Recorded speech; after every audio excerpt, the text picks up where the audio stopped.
ओम शांति। अव्यक्त परिवार में आपका स्वागत है। आज है दिन 15। महान बनने के लिए मधुरता और नम्रता का गुण धारण करो। आज का विषय है शीतल देवता। अव्यक्त शादी मधुरता ही महानता है। इससे मन और मुख का कड़वापन समाप्त हो जाता है। क्रोध अग्नि शीतल हो जाती है। बाप दादा अपने हर बच्चे को शीतल देवता बनाना चाहते हैं। इसलिए मधुरता के गुण को धारण करो। आपका मुखड़ा भी मीठा हो। मधुरता के गुण से भरपूर बनो। जो भी संपर्क में आए उसे मधुर बोल वह शक्तिशाली दृष्टि से भरपूर करो। पास विद ऑनर समाने की शक्ति। मीठे मीठे बच्चे, बाबा की दृष्टि तुम पर पड़ी है। ईश्वरीय दृष्टि के कारण तुम अमर बन गए हो। अभी हम मोहिनी दीदी से सुनेंगे।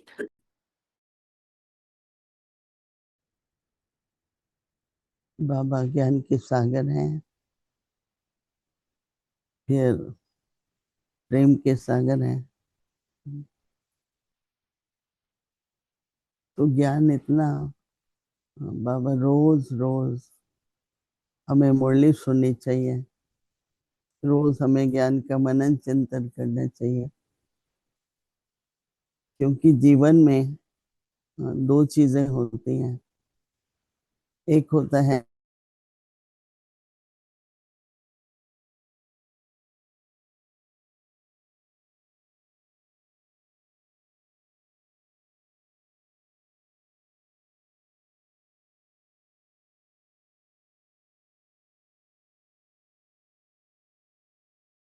बढ़ती है, हम लोग सिमरन नहीं करते, अंदर में रिपीट नहीं करते हैं, परंतु हम स्मृति, तो ज्ञान जो है उसकी स्मृति हो। ज्ञान ज्ञान की तरह रहे और समय पर पॉइंट याद ही ना आए। जब जरूरत है कि हमें ड्रामा कह के फुल स्टॉप करना चाहिए, पर स्मृति नहीं आई, उस टाइम नहीं आई, और हम कंटिन्यू करते हैं, फुल स्टॉप नहीं लगाते। तो कैसे पता चले ज्ञानी तो आत्मा है?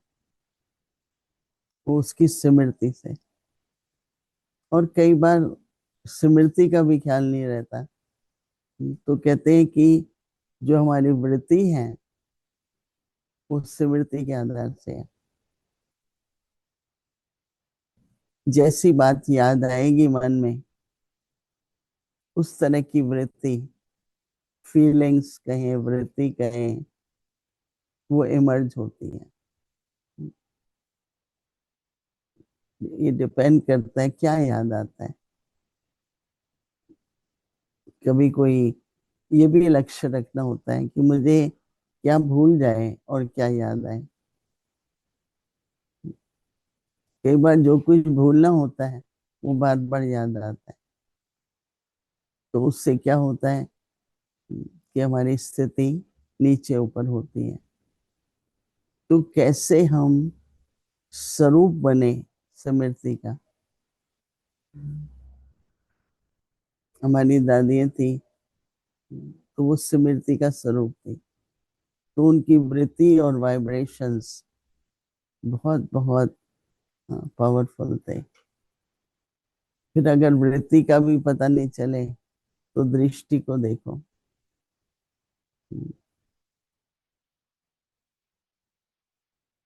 स्मृति, वृत्ति, दृष्टि, फिर कहते हैं कृति। फिर मनुष्य कर्म करता है और फिर बनती है उसकी सृष्टि। तो रोज हमारी अपनी सृष्टि क्या है? एक तो विश्व है, विश्व मतलब वर्ल्ड है। फिर बाबा कहते हैं हाँ, दिन भर आपके व्यवहार की, संबंध की, वातावरण की आपकी सृष्टि है। तो हम क्या चाहते हैं कि सुख रहे, शांति रहे, प्रेम बना रहे। तो उसके लिए हमें अपनी स्मृति पे ध्यान देना है। इसलिए जब ज्ञान सुनते हैं तो ऐसे सुनते हैं जैसे कोई बात समझ में आई। नहीं, कई बार बाबा कहते हैं बच्चे, ज्ञान भी एक स्टडी है। जैसे आज किसी का कोई भी प्रोफेशन होता है, अभी प्रोफेसर पढ़ाता है और उसको याद ही नहीं रहे कि क्या पढ़ाना है या मैंने क्या पढ़ा है, तो पढ़ा तो नहीं सकता। जो भी जो प्रैक्टिस करता है, एक इंजीनियर है, उसे याद रहना चाहिए। तो पढ़ाई है ही इसलिए कि उसकी स्मृति रहे, जैसे और पढ़ाइयों में होती है, और उस स्मृति से हम फिर अपना आगे सारा व्यवहार करें। जिस पर मैंने बताया कि स्मृति है तो वृत्ति भी है। तो हमारा अटेंशन कहें या मेहनत कहें, इसी बात पर है कि स्मृति स्वरूप बने, विस्मृति ना हो, भूल नहीं जाओ समय पर कि मैं आत्मा हूँ, और फिर देह अभिमान में आ जाए, देहभान हो जाए, तो कुछ ना कुछ सोच डिफरेंट होगा, बोल डिफरेंट होगा। तो इसलिए रोज हमको बाबा जो सुनाते हैं मुरली में, आज भी बाबा ने कहा ना, वरदान की बात बाबा ने। तो वरदान भी क्या है? कोई परिस्थिति आती है, उस समय अपना वरदान याद करो। बाबा ने कहा है ना बच्चे, तुम में जय रतन वरदान है। तो हम अगर वो स्मृति लाते हैं तो समर्थी, जैसे उस समय शक्ति आ जाती है। बाबा ने ऐसा कहा है कि जैसे कोई मनुष्य कुछ कह देता है, इसने ये कहा है, तो एक संकल्प आ गया, तो दुख सुख, मान अपमान सब उसी आधार पर होता है। तो कितना महत्व है ज्ञान का, और कितना अटेंशन हमें देना चाहिए दिन भर कि मेरा व्यवहार ज्ञान युक्त हो, मेरे संबंध योग युक्त हो। तो युक्त का मतलब कि वही जीवन है, ज्ञान है, परंतु स्मृति नहीं ज्ञान की, व्यवहार नहीं ज्ञान का। तो वो ज्ञान, इसका मतलब बुद्धि में ग्रहण नहीं हुआ। एक होती है धारणा, धारणा होती है भाई गुणों का, पर दूसरा होता है ग्रहण करना, वो बुद्धि के द्वारा होता है। तो बुद्धि स्वच्छ रहे, एकाग्र रहे। जब हम सुनते हैं तो पूरी अटेंशन, कहीं और ध्यान न जाए। बीच में कभी भी इधर उधर ध्यान था तो बीच में जैसे डिस्कनेक्ट हो जाते हैं। बाबा तो इतने तक कहता था कि एक बार, जैसे समय होता था बाबा आते थे, एक बार बाबा आ गए उसके बाद कोई नहीं आता था, क्योंकि बाबा कहते हैं डिस्टर्ब होता है, लिंक नहीं रहती है। बाबा कहता था हंसी में कि योग में चाहे बैंड बाजे बजाओ, कुछ नहीं होगा। पढ़ाई के समय टोटल साइलेंस चाहिए, किसी कारण से भी किसी का ध्यान इधर उधर ना जाए, क्योंकि पढ़ाई में बहुत अटेंशन चाहिए। तो जितना बाबा हम फॉर्चुनेट हैं, ऐसा बाबा मिला है, ज्ञान का सागर। तो हमको इसी इतना ही अटेंशन से आपका जो पद होगा वो भी ज्ञान के आधार से होगा।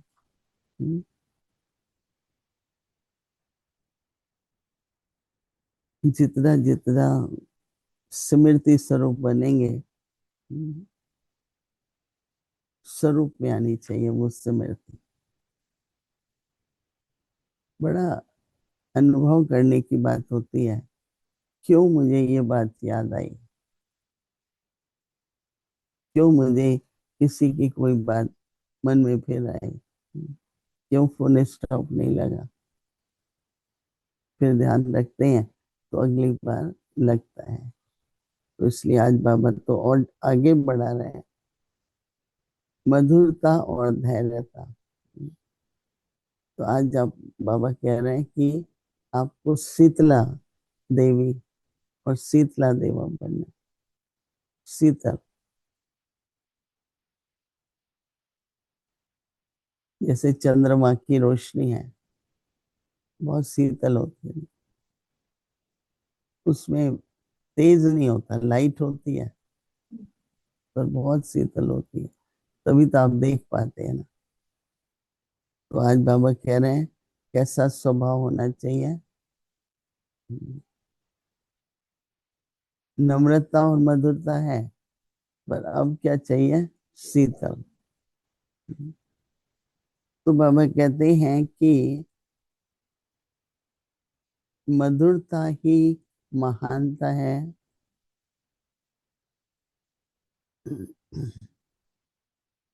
बाबा कहते हैं कि इसमें मन और मुख का कड़वापन समाप्त हो जाता है।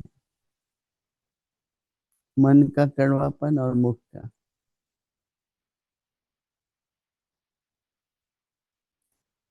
कहते हैं ना कि वाणी है, कोई के शब्द रतन समान होते हैं, कोई के पत्थर के बराबर होते हैं ना।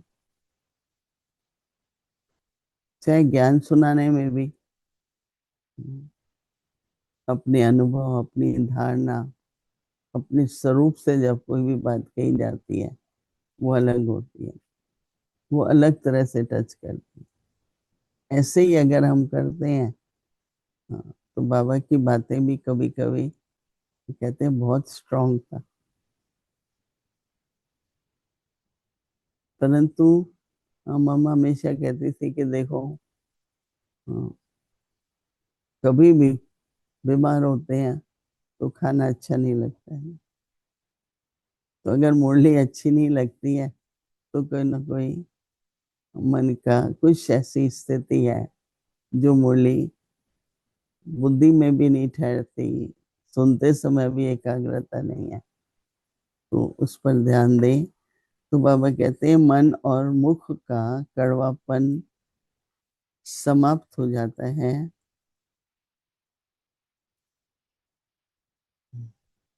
क्रोध, हाँ, क्रोध को क्या कहते हैं, अग्नि।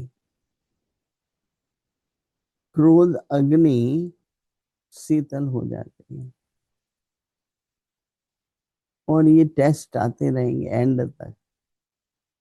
कोई ना कोई बात नए तरीके से आएगी। माया का रूप अलग अलग होता है ना। तो एंड तक मुझे शीतल रहना है।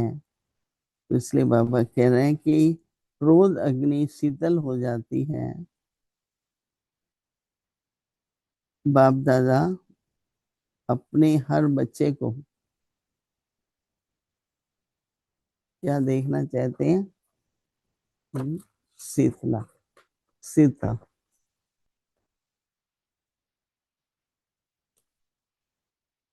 क्योंकि एक बार क्रोध आता है ना तो पता भी नहीं लगता है क्या बोल रहे हैं, क्या कर रहे हैं, कुछ भी कर सकते। और वो फैलती है अग्नि, क्रोध की अग्नि। तो अपना शीतल स्वभाव,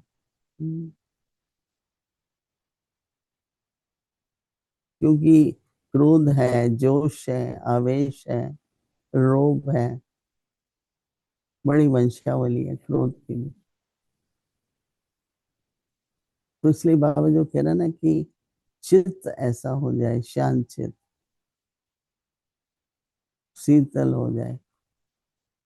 तो ये बाबा हम बच्चों को कहते हैं कि इसलिए मधुरता को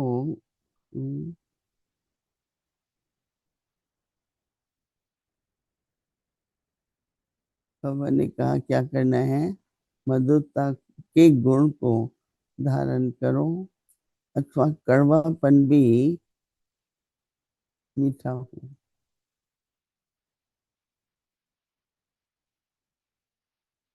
इसका मतलब आपके सब हिसाब किताब चुकत हो रहा है। ये भी हिसाब किताब होता है। किसी को देख के एकदम आवेश आ जाता है, और वही बात कोई दूसरा कहता है तो फील नहीं होता है, नहीं। तो ये सब सूक्ष्म हिसाब किताब है। तो बाबा कहते हैं कि मधुरता के गुण से सभी मधुर बनो, शीतल बनो। जो भी संपर्क में आए उन्हें मधुरता के बोल और शक्तिशाली दृष्टि से भरपूर करो। मधुरता के गुण और शक्तिशाली दृष्टि, जितना जितना मन शीतल होता है, शांत होता है, स्नेह स्वरूप होता है, उतना दृष्टि भी पावरफुल होती है। तो बाबा ये कह रहे हैं कि मुख के बोल, चाहे चेहरा, मुख बोलना भी होता है मुख से, और चेहरा जो होता है वो, उससे भी मधुरता दिखाई देती है। तो कोई भी कड़वापन, कोई भी कटुता, कोई भी वैर विरोध, वो स्वभाव संस्कार में नहीं होने चाहिए। तो इसलिए सभी दृढ़ संकल्प करो कि मुझे मधुरता के साथ शीतल स्वभाव, शीतल बोल, शीतल दृष्टि हो।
ओम शांति।